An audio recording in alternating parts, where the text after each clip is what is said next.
À la une, les syndicalistes de l'enseignement qui reprennent du service, débrayage demain à 9h, grève totale jeudi à l'appel du SAEMS-CUSEMS de la région de Dakar. C'est pour exiger le paiement des indemnités et des examens de 2018-2019. Leur ministre de tutelle, Mamadou Talla, il était à l'Assemblée nationale ce mardi pour défendre son projet de budget.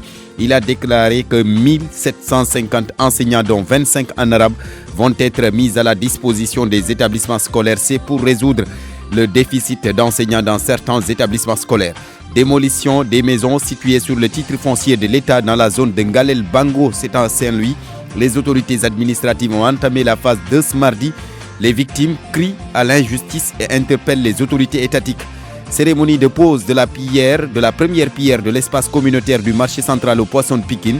Pape Gorguindong frustre une partie du public avec sa proposition. Le maire de Pikine-Ouest demande le rattachement du marché aux poissons à la mairie de ville de Pikine. Vous allez le voir, cette proposition a frustré plus d'un et les réactions pas tendres. Le sport, Abdou Diouf Junior, Baye Hassan Diaw fait le tour du web. Le marché Nafissatou Sila, bonne santé, Salimata Aou. À suivre également la chronique hebdomadaire de Papa Samba Kane. RFM Soir, l'invité, Babacar Dione, journaliste, analyste politique. Entretien avec Seydou Nourouba sur l'avenir de l'APR, le parti au pouvoir qui aujourd'hui est miné par des querelles et des attaques entre responsables par presse interposée. Mohamedou Lamine Sow est à la technique. Mesdames, Messieurs, bonsoir, bienvenue. Le SAEMS-CUSEMS qui engage le combat contre le gouvernement pour le paiement des indemnités des examens scolaires 2018-2019. Débrayage demain mercredi à partir de 9h et grève totale jeudi dans toute la région de Dakar. Là-dessus, on écoute Amadouba, c'est lui le coordonnateur de la section CUSEMS de Guédiawaye. Donc le mouvement va se poursuivre avec les 4 sections du CUSEMS de Dakar, à savoir Dakar, Guédiawaye, Pikine, Rufisque et du SAEMS de Pikine et Guédiawaye. Le mercredi et le jeudi, nous allons également pour raison. Nous tenons à préciser que jusqu'à aujourd'hui, le gouvernement de Macky Sall n'a pas honoré ses engagements en ce qui concerne les examens du BFM et du baccalauréat. Raison pour laquelle, mercredi, nous allons donc arrêter les cours à 9h et le jeudi, nous allons faire dans la région de Dakar pour les mêmes causes, c'est-à-dire que le non-paiement des indemnités du baccalauréat et du BFM. Et cela également montre encore une fois que le gouvernement, malheureusement, est de mauvaise foi. Parce que la date butoir serait le 30 novembre et jusqu'à aujourd'hui, rien n'a été fait. Et malheureusement, nous allons continuer la lutte jusqu'à ce que le gouvernement paye toutes les sommes dues ou bien toutes les dettes dues donc aux enseignants. Amadouba, le coordonnateur de la section CUSEMS de Guédiawaye, sur ce mouvement d'humeur à l'appel du SAEMS-CUSEMS. Demain, débrayage, grève totale jeudi. Université de Thiès, les étudiants ont observé une grève de 24 heures ce mardi, une grève d'avertissement. Ils s'opposent à la décision des autorités qui leur ont envoyé 3000 nouveaux bacheliers. Ils estiment que l'établissement ne pourra pas accueillir ces nouveaux venus. La raison est simple, l'université de Thiès n'a que 1000 lits. Pas de cours non plus ce mardi dans toute la commune de Sédhiou. Les élèves du nouveau lycée plutôt, ont délogé tous leurs camarades des autres établissements scolaires. Une grève d'avertissement pour interpeller les autorités sur l'état défectueux de la route qui mène au nouveau lycée. Une route qui, selon les élèves, est devenue la source de plusieurs accidents. Je vous l'annonçais, 1750 enseignants, dont 25 en langue arabe, vont être mis à la disposition des établissements scolaires du pays. Ce sera dans les jours à venir. L'annonce est du ministre de l'Éducation nationale. Selon Mamadou Talla, cela va permettre de résoudre le déficit d'enseignants dans certains établissements scolaires. Mamadou Talla, donc, devant les députés ce mardi pour défendre son projet de budget. Il a par ailleurs annoncé un financement de plus de 5 milliards de CFA de la BOAD, la Banque Ouest Africaine de Développement, un financement destiné à éradiquer les abris provisoires. Le ministre s'est aussi prononcé sur la question liée à la modernisation des Dara. Amadou Sabarba. L'État du Sénégal annonce la mise en disposition de 1750 enseignants durant ce mois.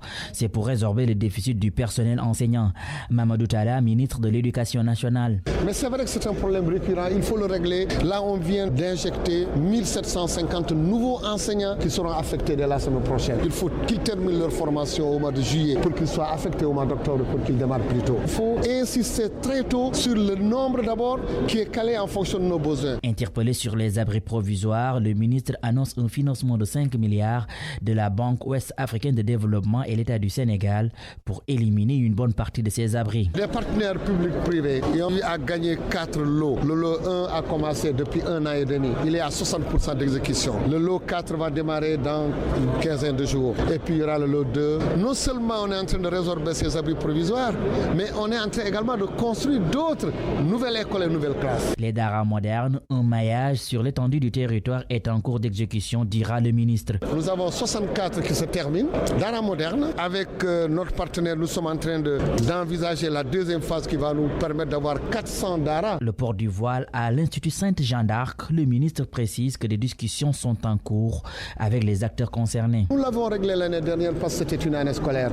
Et là, durant cette année, on se projette pour mettre en place le canevas, l'ensemble des étapes pour valider ce qu'on appelle des règlements intérieurs, que ce soit pour le public et pour le privé, que ce soit pour les musulmans et pour les chrétiens. S'agissant du respect des accords signés avec les syndicats d'enseignants, le ministre de l'Éducation nationale informe que 8 sur les 15 accords ont été signés et 5 sont en cours d'exécution. Amadou Sabarba, Mamadou Talla, le ministre de l'Éducation nationale, je le rappelle, était à l'Assemblée nationale pour défendre son projet de budget qui a été arrêté à 526 milliards 270 millions 540 000 francs CFA contre 476 milliards 940 millions 066 000 l'année dernière, soit une hausse de 49 milliards 330 millions 474 325 francs CFA. Il est 22h07. RFM, l'info, c'est ici. L'info, c'est ici. À Touba, le réseau des acteurs du secteur de l'industrie et de l'agroalimentaire estime que la campagne de commercialisation de l'arachide est déjà compromise. Ces acteurs dénoncent l'accaparement du marché par les Chinois et la spéculation sur le prix officiel qui est de 210 francs le kilogramme. Cette situation, si l'État ne réagit pas, en tout cas, va envoyer au chômage plus de 20 000 personnes, avertit Ousmane Diakhaté. C'est lui le secrétaire général du Raziat. Il est au micro de Marema Diop. Pour cette année, je vous dis que toutes nos usines sont à l'arrêt en ce moment-là, dans la mesure où on est incapable de trouver les graines d'arachide sur le marché. Vu les prix pratiqués sur le marché, il nous est impossible d'acheter les graines. Un kilogramme d'arachide à 280-300 francs, ça pose problème. Ça nous pose problème et ça pose problème aussi à la Sonacos, puisqu'il faut rappeler que nous travaillons dans un protocole d'accord qui nous lie avec la Sonacos. Ce protocole consiste quand même à recevoir les graines d'arachide achetées par la Sonacos et les triturer pour leur fournir l'huile et les tourteaux moyennant un gain. Pour cette année, la Sonacos est dans l'incapacité d'acheter les graines vu les prix pratiqués. Et nous aussi, nous souffrons de cet état-là, dans la mesure où plus de 20 000 personnes seront au chômage si cela continue comme ça. C'est pour cela que nous lançons un appel pour leur dire que dans un pays où l'industrie n'est pas très développée, quand même mettre 20 000 emplois sur le carreau comme ça, c'est quand même inimaginable et il leur faut une réaction imminente. La spéculation pratiquée sur l'arachide, on ne peut pas accepter que l'on vende le kilogramme d'arachide à 280 francs, que l'on exporte les graines d'arachide. Ousmane Diakhaté, le secrétaire général du réseau de l'industrie, du réseau des acteurs du secteur de l'industrie et de l'agroalimentaire à Touba. À Saint-Louis, les autorités administratives, avec à leur tête le gouverneur de région, ont entamé ce mardi la deuxième phase de démolition des maisons situées sur le titre foncier de l'État du Sénégal dans la zone de Ngalel-Bango. Les populations crient leur colère et se disent victimes de la future exploitation du gaz. Elles interpellent les autorités étatiques. Mohamed Nabissila. La deuxième phase de l'opération de démolition des maisons situées sur le site de l'ancienne piste de l'aéroport de Saint-Louis entre Ngalel et Bango se poursuit avec des familles désemparées. Ibrahim Fall, porte-parole du collectif de Ngalel Nord Extension Bango Sud. Des forces de sécurité quadrillent la zone avec des engins pour entamer une seconde démolition. Il s'agit de démolition de maisons bien habitées. Ils ont emporté la plupart donc des clôtures de ces maisons-là. Leurs propriétaires sont à l'intérieur. Les riverains se désolent de la situation et parlent de spoliation de leurs terres à cause de la future exploitation du pétrole et du gaz. Saint-Louis a changé de visage avec la découverte des gisements de gaz et de pétrole. Les multinationales sont à nos portes. Il faut tout pour que nos autorités administratives et municipales leur trouvent des zones pour accueillir donc ces multinationales-là. Tous les moyens sont bons maintenant pour spolier les terres habitées par d'honnêtes citoyens. Ces démolitions sont faites sans aucune décision de justice également, je le répète. Ces populations ne savent plus à quel sein se vouer, raison pour laquelle ils appellent les leaders d'opinion et les autorités à trouver une solution avant que l'irréparable ne se produise. Mohamed Nabissi, la cérémonie de pose de la première pierre de l'espace communautaire du marché central aux poissons de Pikine, Pape Gorguindong, le maire de Pikine-Ouest, a frustré une partie du public lorsqu'il a demandé à ce que l'on rattache le marché aux poissons à la mairie de ville de Pikine.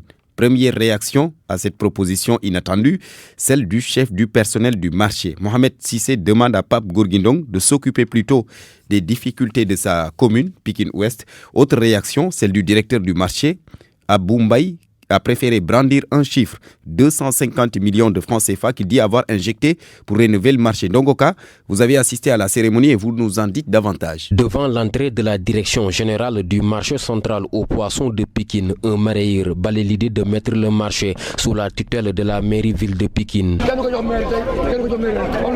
C'est qu'un peu plus tôt, le discours du maire de Pikine-Ouest était sans ambiguïté devant le directeur du marché. Pape Gorguindong a plaidé pour le rattachement du marché central aux poissons à la ville de Pikine. On ne peut pas comprendre comment ce marché aux poissons aujourd'hui peut être sous la tutelle de la primature auparavant, aujourd'hui sous la tutelle du ministère des Pêches et de l'économie maritime. Par la voix de tous les élus du département de Pikine, de tous les maires du département de Pikine, souhaitent aujourd'hui que le marché aux poissons soit sous la tutelle de la ville de Pikine. On n'a jamais ne pas vouloir de ce marché-là. Il est arrivé des moments où il fallait que l'État central s'approprie de ce marché pour plus d'investissements. Aujourd'hui, ces investissements sont consentis et nous félicitons le nouveau directeur général qui est là. La direction du marché a réagi au discours de Pape Ndong. Mohamed Sissé, chef du personnel et coordonnateur des activités du marché central aux poissons. C'est les acteurs qui ont réclamé à son excellence de rattacher ce marché au niveau de leur ministère de tutelle. C'est ce que le président a fait et ils ne l'ont pas regretté. Non, il se contredit lui-même parce que déjà il a dit que le marché est à Tranel. Le directeur du marché central aux poissons, lui, vante un projet qui fera de cet espace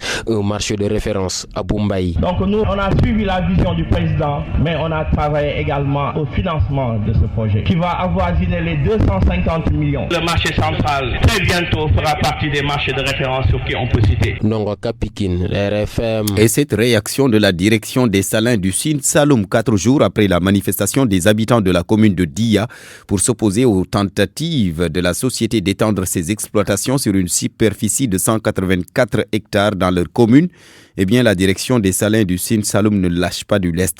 Elle dit avoir suivi la procédure légale et les autorités municipales le savent. Ibrahim Diamé. En dépit des vives protestations nées du projet d'extension des salins du Sine Saloum portant sur une superficie de 845 hectares dans la commune de Dia, les responsables de la société de production de sel, les salins du Sine Saloum, ne comptent reculer d'un iota. Guy Deschamps, directeur général de la société, indique qu'il a respecté la procédure légale. On fait tout en toute légalité. Il faut bien comprendre qu'on fait tout en toute légalité.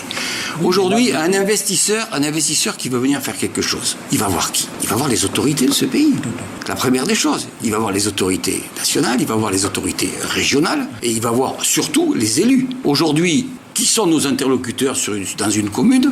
Ce sont les élus. C'est le maire et le conseil municipal. On ne va pas aller interroger chaque habitant du village pour savoir s'il est d'accord sur le projet ou pas. Le directeur général des salins du Sine Saloum dit ainsi comprendre ces réactions qui, selon lui, peuvent avoir des motivations de toutes sortes. Et dans tout projet, vous le savez mieux que moi, vous avez toujours des gens qui s'y opposent. Souvent pour des raisons personnelles, d'intérêt personnel, souvent aussi par crainte, parce qu'on leur a peut-être mal expliqué le projet, ils ne savent pas, donc ils sont un peu inquiets, parce que peut-être les gens ne leur ont pas suffisamment expliqué ce qui allait se faire, et puis aussi peut-être d'autres aussi qui sont manipulés. Vous savez, de toute façon, vous avez souvent des gens, dans tout projet, tout le monde ne peut pas applaudir chaque fois qu'il se passe quelque chose. Parmi ces craintes soulevées par les protestataires, il y a le risque de perdre une vaste superficie agricole servant en même temps de pâturage et de parcours pour le bétail. Ibrahim Diamé Kaoulak, Radio Futur Média. Ibrahim Diamé, on reparle des arrestations de Guy Marius Sagna et compagnie. Elles ne peuvent en rien entacher la liberté d'expression au Sénégal. C'est la position du secrétaire d'État chargé des droits de l'homme, avis partagé par le président du Comité sénégalais des droits humains, Mamadou Salif Sow, et Maître Pape Sène demandent aux citoyens de ne pas confondre liberté d'expression et anarchie. Est-ce que liberté d'expression signifie injure? Est-ce que liberté d'expression signifie dire ce qu'on veut? C'est pas ça la liberté d'expression. Il faut faire le distinguo entre liberté d'expression et libertinage. Le Sénégal est un État qui respecte la liberté d'expression et aujourd'hui tous les pays africains au niveau international, on reconnaît que le Sénégal respecte les droits et libertés fondamentales. Au Sénégal, nous avons la loi de 74, nous avons la loi de 78 sur les manifestations publiques qui disent de façon très claire que l'ordre public est encadré et contrôlé par l'autorité administrative sous deux conditions cumulatives. La première condition, c'est qu'il ne faudrait pas qu'il y ait des risques réels de troubles à l'ordre public. Et la deuxième condition, c'est qu'il faut que l'autorité administrative s'assure d'avoir à sa disposition un nombre assez suffisant de forces de sécurité pour pouvoir contenir ce risque de troubles à l'ordre public. Si ces deux conditions ne sont pas réunies, l'autorité administrative peut être en droit, sous le couvert de l'ordre public, de différer la marche, de restreindre cette liberté à la marche. Mais si les deux conditions ne sont pas réunies, il va de soi que toute autre décision administrative serait donc sujette à annulation devant la Chambre administrative. Je pense qu'il faudrait qu'on apprenne aujourd'hui à concilier aussi bien cette liberté fondamentale qui est là, mais également ce qu'en dispose, ce qu'en dit la loi fondamentalement. Je pense qu'autant l'État a le devoir, l'obligation de mettre en œuvre cette liberté, mais les citoyens également ont le devoir d'être regardants sur ce que dit la loi. Mamadou Salif Sow, le secrétaire d'État chargé des droits de l'homme, et Maître Pape Sène, le président du Comité sénégalais des droits humains, ont tenu ces propos ce mardi en marge de la cérémonie marquant la journée internationale des droits de l'homme. Il est 22h17. RFM Soir. RFM Soir. Barthélémy Ngom. Le Haut Conseil des collectivités territoriales a tenu ce mardi une session extraordinaire en hommage à Ousmane Tanor Dieng, une cérémonie pleine d'émotions et de témoignages sur le défunt président du HCCT, son successeur. Aminata Mbengue Ndiaye promet de s'inscrire dans la continuité. Salimata Aou. Il fut conseiller diplomatique auprès du président Léopold Sédar Senghor, puis auprès du président Abdou Diouf en 1900. Une projection de film en hommage à Ousmane Tanor Dieng, des membres du Haut Conseil des collectivités territoriales émus et fiers à la fois. Astou Ndiaye Tall, secrétaire élu. Un sentiment de fierté, c'était émouvant aussi en rendant hommage à notre défunt président, M. Ousmane Tanor Dieng, qui a beaucoup fait pour notre chère chambre au Conseil, honorable chambre au Conseil des collectivités territoriales. Et nous prions pour lui, pour que Dieu l'accueille à son paradis céleste. Des témoignages de ses fidèles compagnons comme son successeur qui affirme ne ménager aucun effort pour tenir haut le flambeau. Aminata Mbengue Ndiaye, présidente du HCCT. Il a été un homme engagé, un homme dévoué à la cause de ses concitoyens qui toute sa vie durant est resté entièrement au service des autres. Le plus bel hommage que nous puissions lui rendre, c'est de nous montrer dignes de son legs. Je mesure la très haute portée de cette délicate mission qu'il m'a confiée et je ferai de mon mieux pour l'exercer avec responsabilité et dignité. Venu représenter le chef de l'État, Mohamed Boun Abdallah Dionne n'a pas taré d'éloges à l'encontre de la présidente du HCCT. Aujourd'hui, nous pouvons être assurés que le relais est justement bien assuré, car le témoin est entre de bonnes mains. Celle d'une femme d'exception, dont le parcours aussi exceptionnel est tout aussi synonyme de compétence, de dignité et de loyauté envers la République. Les travaux des commissions débutent ce mercredi. Des ministres, des syndicalistes feront face aux membres du HCCT pour des auditions. Tout ceci dans le cadre de la session extraordinaire de cette année. Salimata, le Conseil économique, le Haut Conseil des collectivités territoriales, donc, qui a tenu ce mardi ou qui a ouvert ce mardi une session extraordinaire en hommage à Ousmane Tanor Dieng. Une autre chambre, le Conseil économique, social et environnemental, qui a clôturé ce mardi sa deuxième session ordinaire. La question liée à la modernisation de l'administration sénégalaise était au cœur des échanges. Un document en ce sens sera d'ailleurs remis au chef de l'État, Oumou Kalsoumli.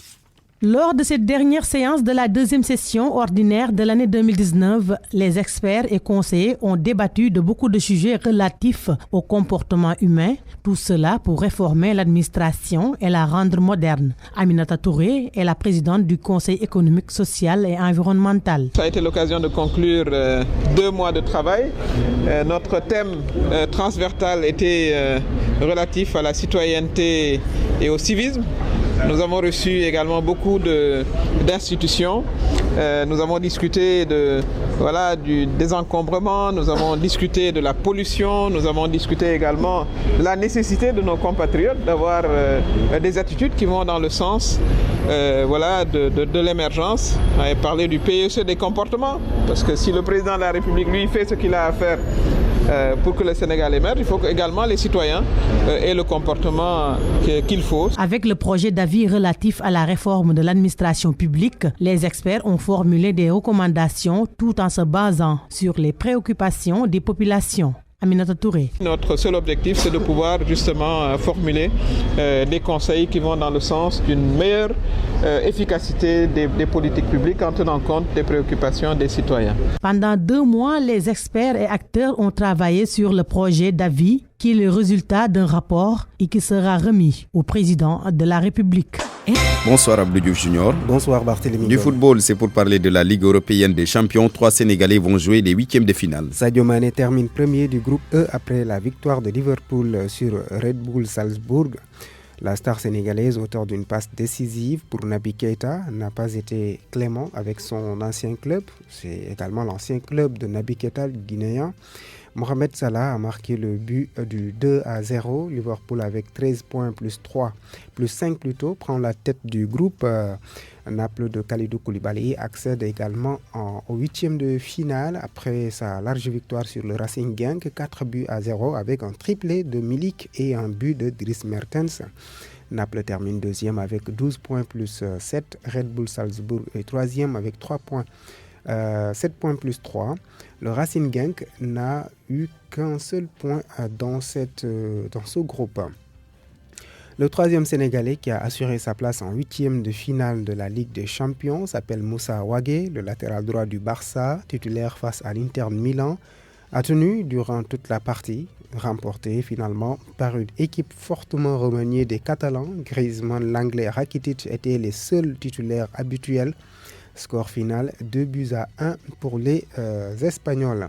Dans l'autre rencontre du groupe du Barça, le groupe F, Borussia Dortmund 2, Slavia Prague 1. Dans le groupe H, Chelsea a reçu et battu à domicile Lille 2-1. Ajax Amsterdam s'est fait surprendre à domicile par Valence 0-1. Dans le groupe G, Lyon 2, Red Bull Leipzig 2. Lyon qui s'en est sorti aux dernières minutes après cette égalisation des Français. Benfica 3, Zenit Saint-Pétersbourg 0. Suite de la 6e journée de cette Ligue des Champions, au programme dans le groupe A, vous aurez le match de demain, Paris Saint-Germain, Galatasaray, ce sera à 20h. Ce match-là, Idrissa Gana Gueye ne le jouera pas. Le milieu de terrain sénégalais est blessé. Le club Bruges de Crépin Diatta qui reçoit Real Madrid, le Sénégalais ne jouera pas non plus ce match avec son club belge. Crépin Diatta qui a été suspendu contre Galatasaray pour cumul de cartons jaunes. Dans le groupe B à 20h, Olympiakos, Étoile Rouge, Belgrade, Bayern Munich, Tottenham. Ça c'est un match à suivre demain. Match de ténor en Bundesliga comme en Angleterre. En première ligue anglaise, Shakhtar Donetsk, Atalanta, c'est à 17h55. C'est dans le groupe C, à la même heure, Dynamo Zagreb, Manchester City. Dans le groupe D, à 20h, Atlético Madrid, Lokomotiv Moscou, Bayer Leverkusen, Juventus de Turin. Oui, nous restons avec le football, cette fois-ci, le football chez nous, avec la fédération qui fête ses champions. Elle organise une cérémonie de présentation des trophées et de remise de primes à l'équipe nationale U20 et à celle du beach soccer. La cérémonie est prévue ce mercredi au siège de la Fédération sénégalaise de football. Je devrais rappeler que les U20 du Sénégal sont récemment vainqueurs du tournoi de l'UFOA A, réservé aux U20, c'était en Guinée. L'équipe nationale de beach soccer donc, qui revient de la Coupe du Monde tenue au Paraguay. Le Maroc a réceptionné une infrastructure de taille. Il s'agit du complexe Mohamed VI de football, 150 chambres, 320 lits, une piscine olympique, entre autres. Le complexe a coûté 40 milliards de francs CFA au Royaume. C'est aussi un outil ouvert aux équipes étrangères, même si c'est réservé à l'équipe nationale A du Maroc. Maroc, Khadim Baye. Plus de 150 chambres, un peu plus de 320 lits. 4 suites pour un total de 3 résidences, le tout au profit de l'équipe nationale A, les U23 et U17. Le complexe Mohamed VI de football, né des cendres de l'ancien centre national de Mamoura, construit dans la ville de Salé, en jet de pierre d'Araba, la capitale, n'est pas une simple structure sportive. Bâti sur 30 hectares, l'édifice est en fait un concentré d'expertise et de savoir-faire, un vrai symbole qui devra s'ériger en levier de développement du tourisme national et de promotion du rayonnement international du royaume. Le complexe, qui compte 8 terrains de football dont 4 en gazon naturel, une piscine olympique en plein air, 2 cours de tennis ouverts aux équipes sportives étrangères capables d'accueillir tous les jeux ou presque, l'infrastructure a englouti une enveloppe d'investissement de 40 milliards de francs CFA. Sa réalisation s'inscrit dans le cadre d'un ambitieux programme, lequel porte notamment sur la rénovation de 138 terrains de football en gazon naturel et synthétique. Plus de 50% des travaux ont été déjà réalisés. Khadim Baye, Casablanca, Radio Futur Média. Khadim Baye, Abdou Diouf Junior, c'est vrai que c'est une infrastructure de taille. Un complexe, donc le complexe Mohamed VI. Basketball chez les garçons, Isaac Sport, champion de la D2. Les entrepreneurs ont gagné 65-30 face à BOP. Je devrais dire les étudiants entrepreneurs. Les 2 équipes déjà qualifiées en D1 se disputaient le trophée au stadium Marius Ndiaye. L'entraîneur de Isaac Sport se fixe pour objectif le maintien en D1. Pour cela, il compte renforcer son effectif. Elhaji Diakhaté a plutôt répondu aux questions de Abdoulaye Diop, qui a suivi la partie pour RFM. Abdoulaye Diop, dont l'élément n'est pas encore en place. Nous y reviendrons dans nos prochaines éditions. Chez les filles, CMT de Ziguinchor est sacrée championne de D2 après son succès sur l'INSEP UCAD 61-59. Les 2 équipes étaient déjà qualifiées en D1 hier après leur succès en demi-finale. Et nous parlons des courses hippiques. Ça n'arrive pas souvent. À Rufisque, les amateurs sont en colère contre les travaux du train express régional. Ils les accusent d'avoir pris tout l'espace de l'hippodrome Tanor Anta Mbakhar. Ils estiment que les courses hippiques sont les parents pauvres du sport sénégalais et c'est la raison pour laquelle ils interpellent les autorités en charge du sport. Ils ont raconté leur colère à Abdou Diouf Diagne.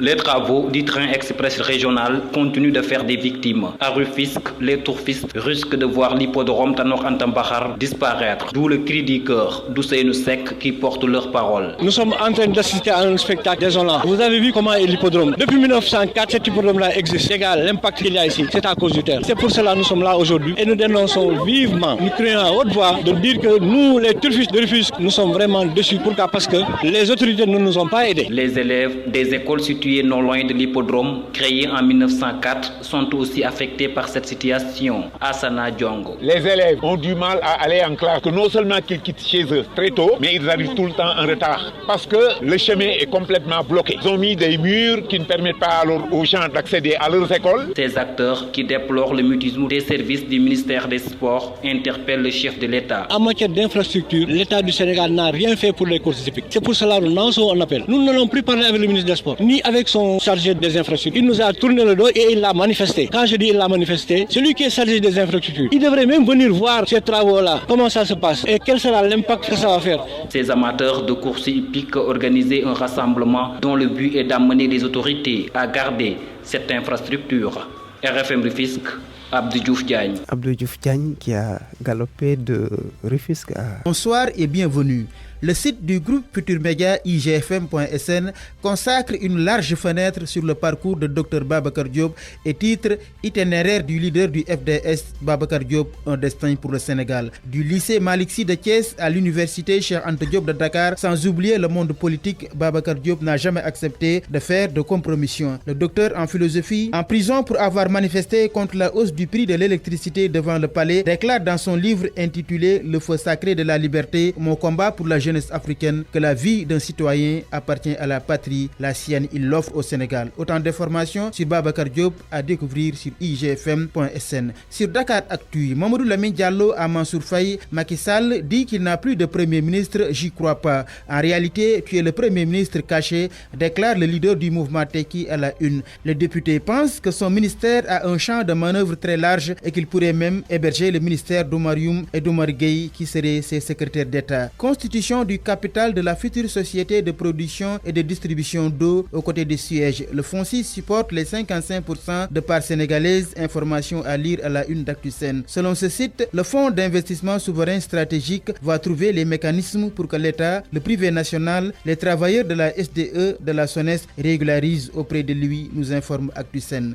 L'État déloge le GMI. Le camp Sekumbalo cédé aux Chinois à 4 milliards de francs CFA. Information à lire sur Seneweb. Le site dit connaître les dessous de la note de sommation adressée à tous les policiers qui ne servent pas au groupement mobile d'intervention de quitter le camp Sekumbalo de Liberté 6 dans un délai de 3 mois, car une bonne partie de la caserne aurait été vendue à des Chinois par l'État, renseigne Seneweb. Sur Sénégal, l'on peut lire malgouvernance financière, Birahim Seck interpellé sur 5 milliards. Le coordonnateur du Forum civil a révélé que le gouvernement du Sénégal a décaissé un chèque de 5 milliards de francs CFA au nom d'un haut fonctionnaire dans le cadre du programme de défense des intérêts économiques et sécuritaires. Selon Sénégal, depuis lors, on constate un mutisme coupable de Birahim Seck. Le Forum du justiciable estime qu'au-delà de la dénonciation, Birahim Seck doit saisir les organes de contrôle compétents. Actualité internationale, au Gabon, l'opposant Zamping dénonce la monarchisation de la République, titre Jeune Afrique. À travers un communiqué paru ce mardi, l'opposant gabonais fait allusion à la nomination de Nourdine Bongo Valentin, le fils du chef de l'État, comme coordonnateur des affaires présidentielles depuis le 5 décembre dernier. Selon Jeune Afrique, Zamping, qui revendique toujours la victoire de la présidentielle de 2016, n'a visiblement rien perdu de sa virulence. Sport pour finir, ballon d'or africain, Belmadi joue au club et fait la promotion de Riyad Mahrez, titre Sport. Selon ce site, c'est devenu la mode avec les entraîneurs qui animent le débat avant la remise d'un trophée. Après club sur le ballon d'or France Football, c'est au tour de Belmadi de placer Mahrez devant Mané pour remporter le ballon d'or africain. Une autre information à lire avec la victoire de Liverpool sur Salzbourg par 2-0 en Ligue des Champions. Les buts de Liverpool sont marqués par Naby Keïta et Mohamed Salah. C'est tout pour votre tour du web de ce soir. Merci le de marché sur RFM. Et c'est Nafissatou Silla qui tient le panier. Bienvenue. De plus en plus, la commercialisation du poulet prend de l'ampleur. Dans les marchés de la capitale, c'est le cas et la vente n'est pas structurée, de même que l'abattage de la volaille, abattage clandestin et qui ne respecte point les normes d'hygiène. Au marché Tilène, il existe un abattoir de poulet, mais les règles d'hygiène sont remises en cause. Si certains clients dénoncent ces conditions d'hygiène exécrables, d'autres se replient pour des raisons islamiques, mais les commerçants eux-mêmes se défendent. Le reportage Oumudjega Nyang. Le constat est le même partout. Ce coin, ils l'appellent Rukuginar. C'est ici qu'ils vendent leurs poulets.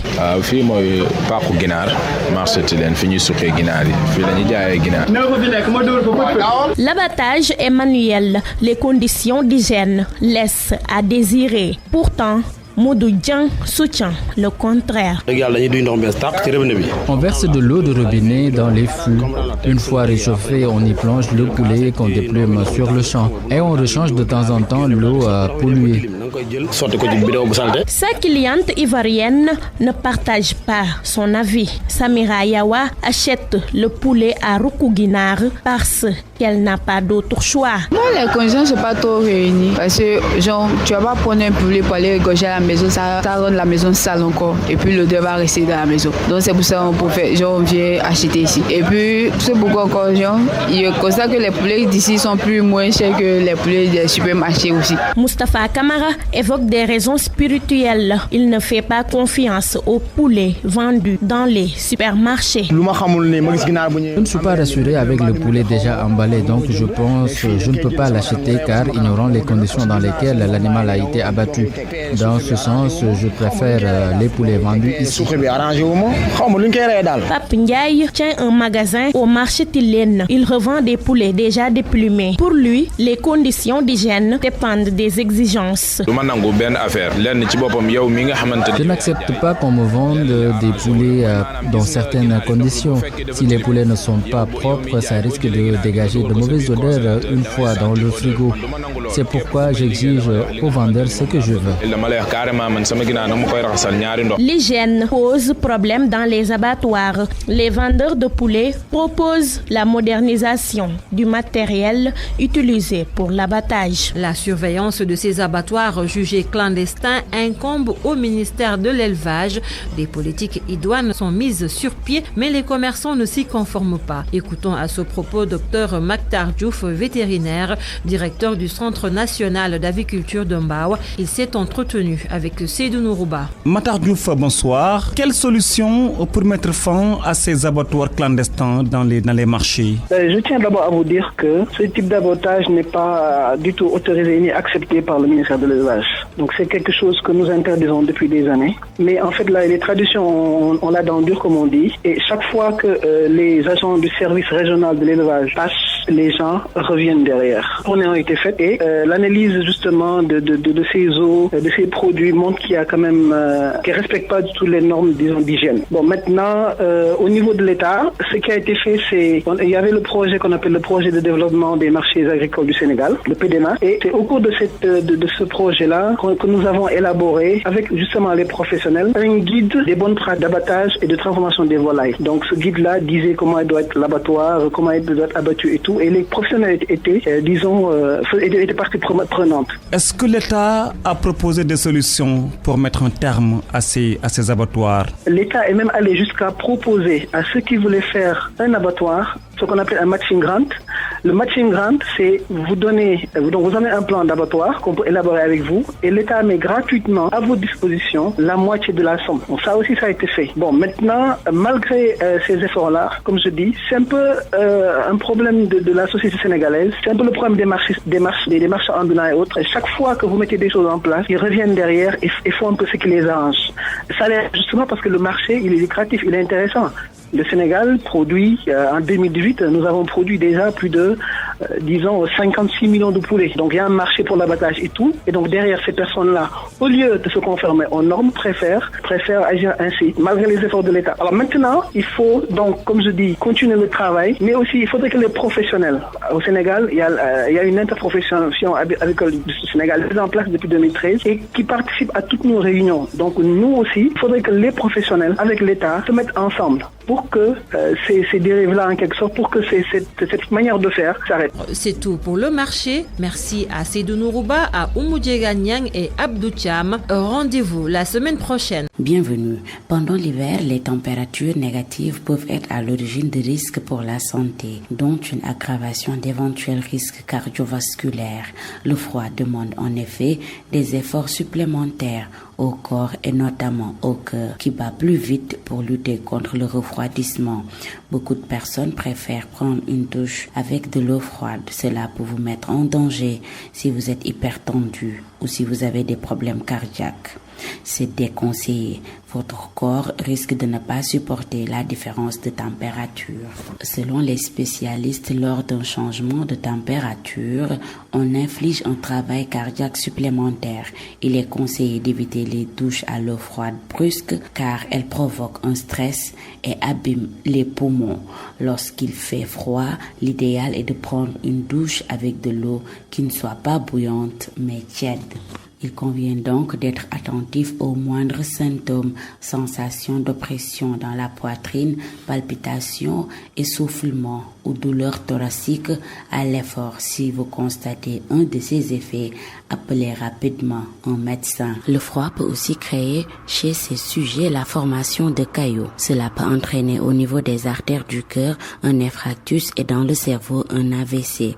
Le froid assèche également, ce qui réduit la fluidité du sang et augmente l'effort fourni par le cœur. Toutefois, l'eau froide a des avantages. Elle favorise la circulation sanguine, rend la peau plus ferme, plus jeune et plus saine, mais aussi aide à réveiller l'organisme. Pendant cette période, il est conseillé d'éviter les efforts physiques et de boire suffisamment, car le froid favorise la déshydratation. Les personnes âgées ou souffrant de maladies cardiaques devraient éviter de sortir. C'était tout pour Bonne Santé. Rendez-vous demain pour un autre numéro. RFM, la chronique du jour. La chronique hebdomadaire de Papa Sambakan.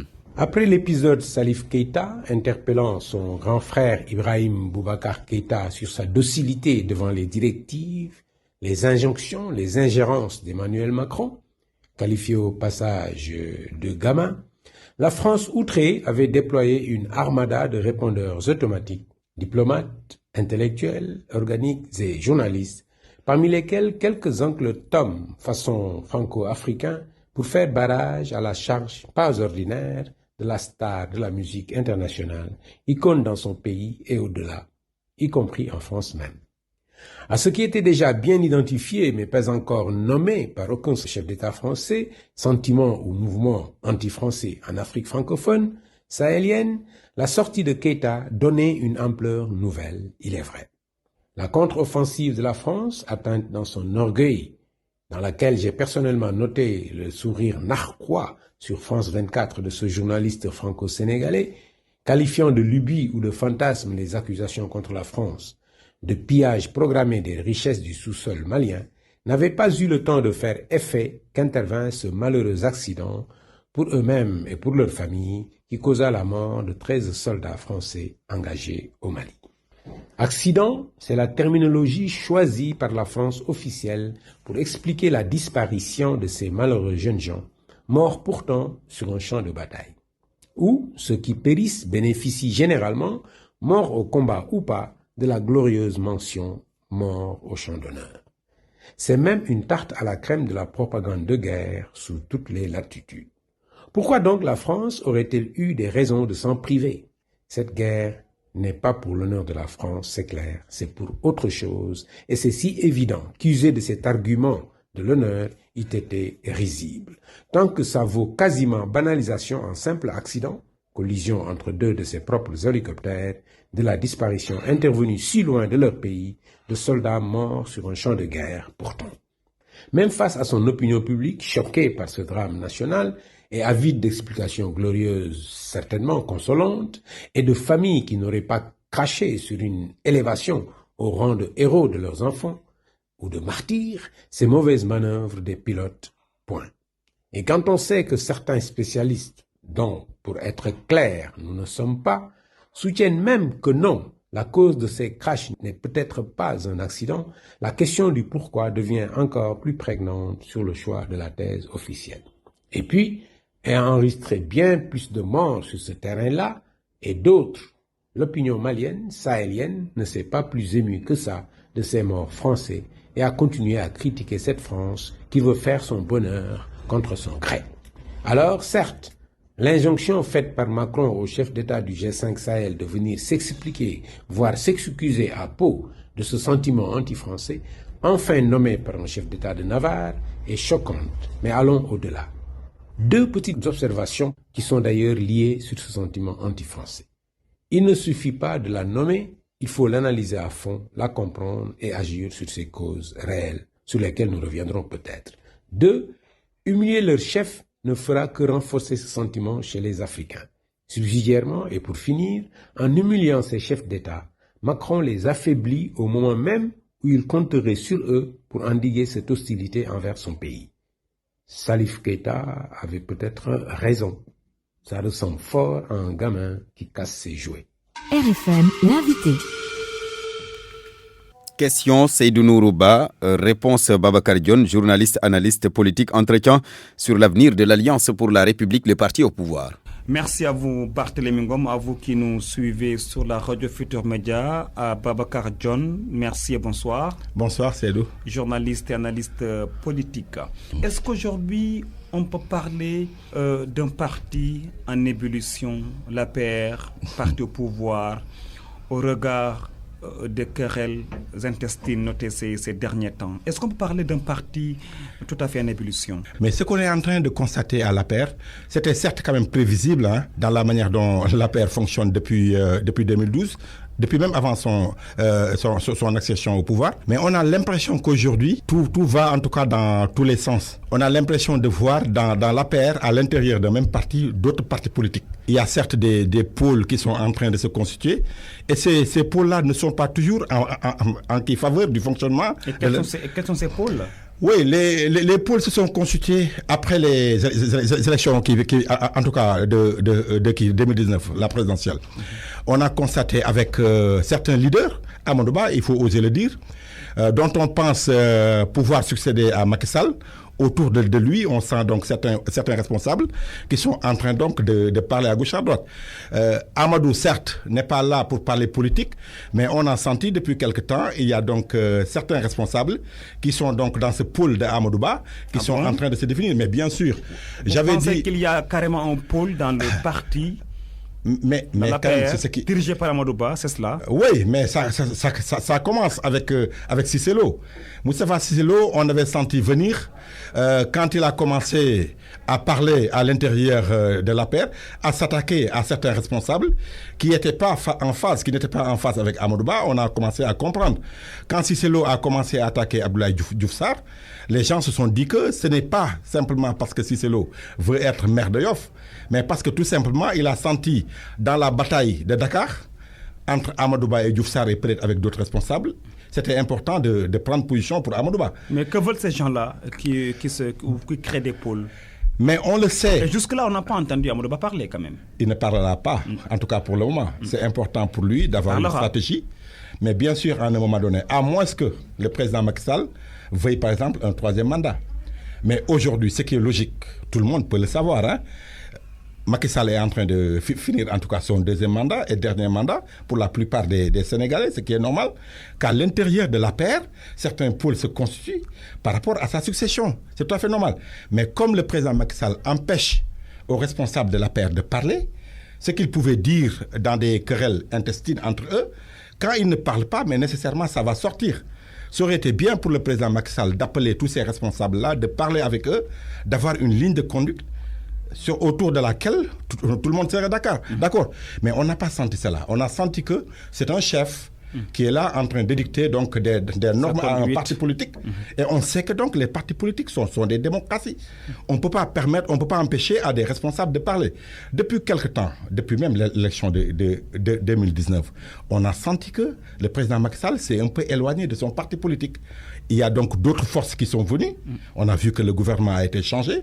On a éliminé beaucoup de responsables politiques de l'APR.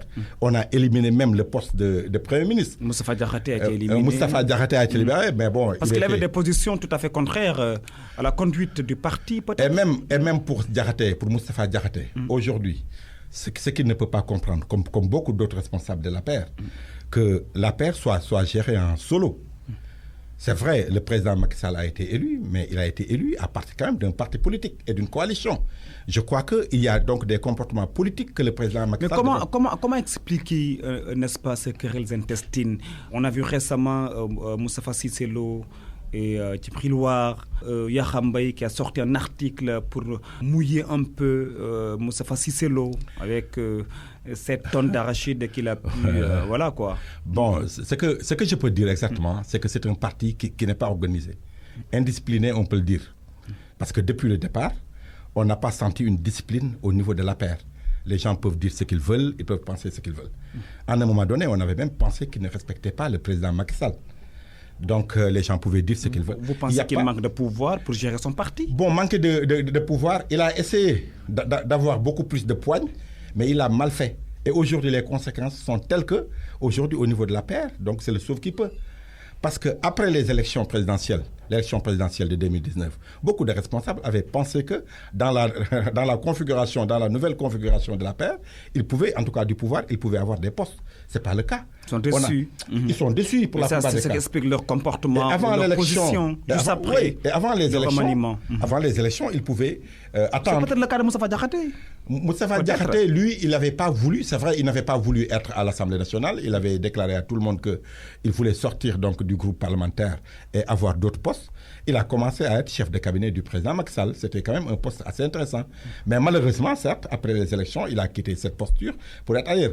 Même si dans ses déclarations, il dit qu'il n'est pas lié au poste que lui donne le président Macky Sall. Mais ils sont tous dessus.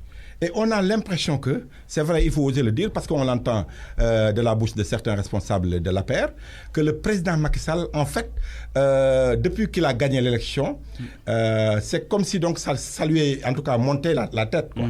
On a l'impression que le président Macky Sall n'avait pas cru en cette victoire, et depuis lors, il gouverne seul. Je ne parle pas du gouvernement, mais en tout cas dans la... Sans les cadres du parti. Il y a une seule structure aujourd'hui qui fonctionne à l'APR, c'est la CCR, qui est une instance régulière. Qui réunit les cadres. Oui, les cadres. On se rappelle, il n'y a pas longtemps, le président Macky Sall était là, parce qu'on ne le voit pas dans des activités politiques de l'APR. Voulez-vous dire il n'y a pas d'animation. Que ce qui était prévu ou l'objectif de ce second mandat étant atteint, qu'on n'a plus besoin de gouverner avec ses anciens amis, c'est ce qu'il pense et ce qui est mauvais. Avec ses anciens amis qui l'ont amené au pouvoir, qui ont quand même un peu de poigne par rapport à certains militants, c'était important de compter sur eux.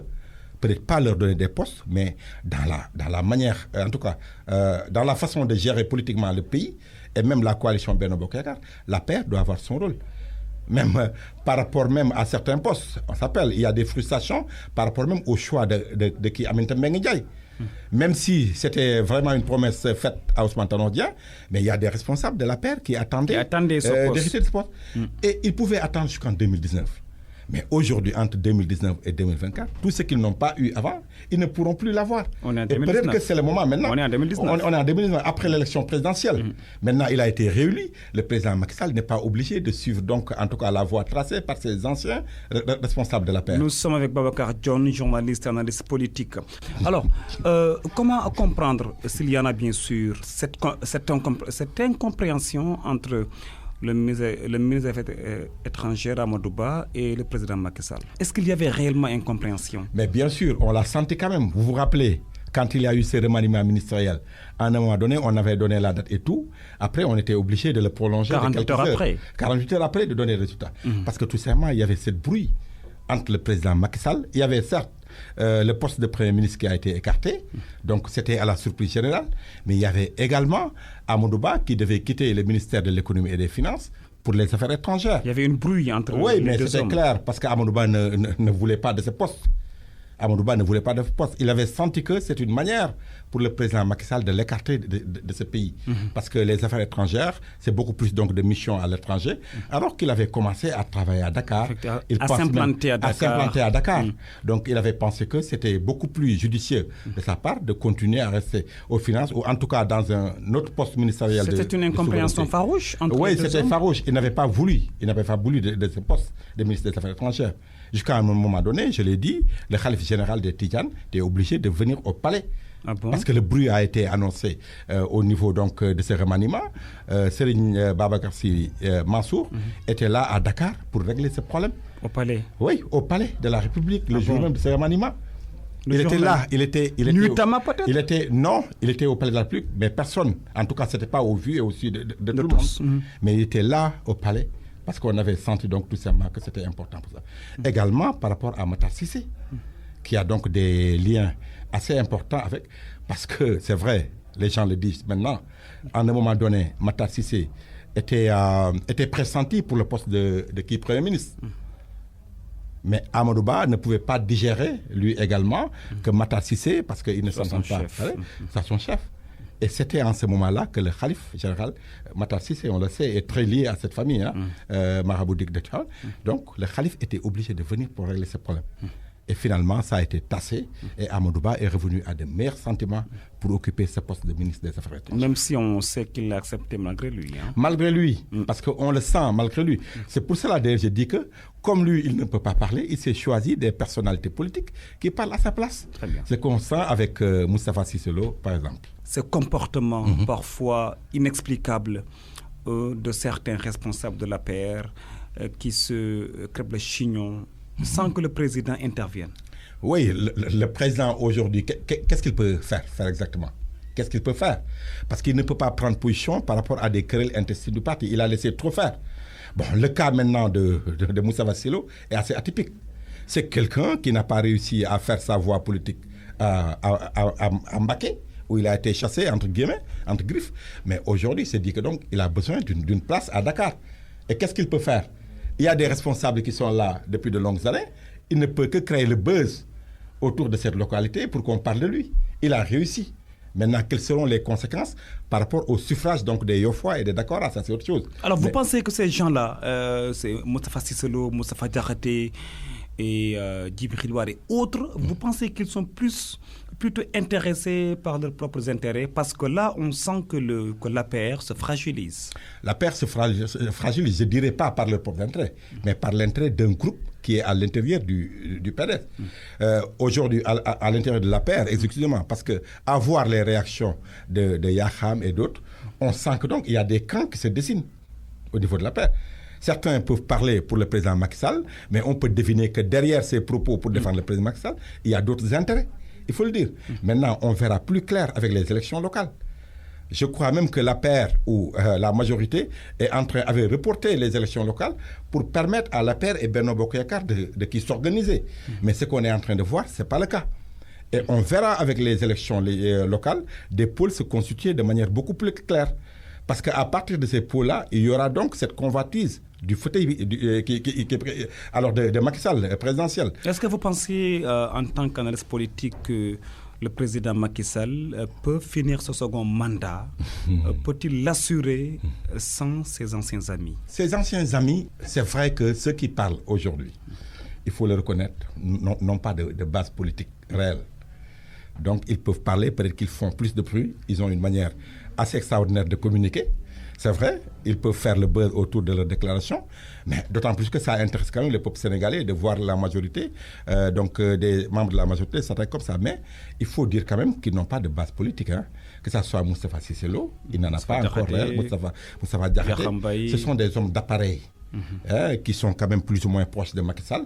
Et quand ils parlent, donc, ça fait du bruit, parce que les Sénégalais sont intéressés par ce qu'ils disent. Mais non, je crois que le président Macky Sall n'a pas intérêt à écarter ses anciens amis. Vous vous rappelez, j'ai l'habitude de le dire, le président Macky Sall est venu au pouvoir avec l'accompagnement, en tout cas avec tous ses anciens amis. C'est parce que Mbaye Ndiaye, c'est parce que Moustapha Diakhaté, et même Moustapha Cissé Lo, Alioune Badara Cissé, ont été avec lui parce qu'il a été réduit à néant par le président Macky Sall. Il a joué la victime, c'est que tous les Sénégalais ont compris, mais parce qu'il y avait ses amis qui étaient au-delà de lui, qui a donné confiance au reste du peuple sénégalais pour voter pour le président Macky Sall. Parce qu'on a compris à un moment donné que ces gens-là ont laissé Abdoulaye Wade parce que tout simplement, ils n'avaient pas besoin de cette injustice au niveau du PDS. Ils l'ont accompagné pour donner confiance aux Sénégalais. Mais quand même que le président Macky Sall est au pouvoir depuis 2012, je crois que c'est malvenu, puisque de faire venir d'autres alliés, on a l'impression qu'il n'a pas besoin de personnes qui lui disent la vérité. La vérité. Oui, la vérité. Parce que quand tu as des transhumants, beaucoup de transhumants autour de toi, tout simplement, ils ne vont pas te dire la vérité parce qu'ils sont plus intéressés par les postes que tu leur donnes. Mais aujourd'hui, je crois que le président Macky Sall n'a pas du tout intérêt à lâcher ses anciens amis de la paix.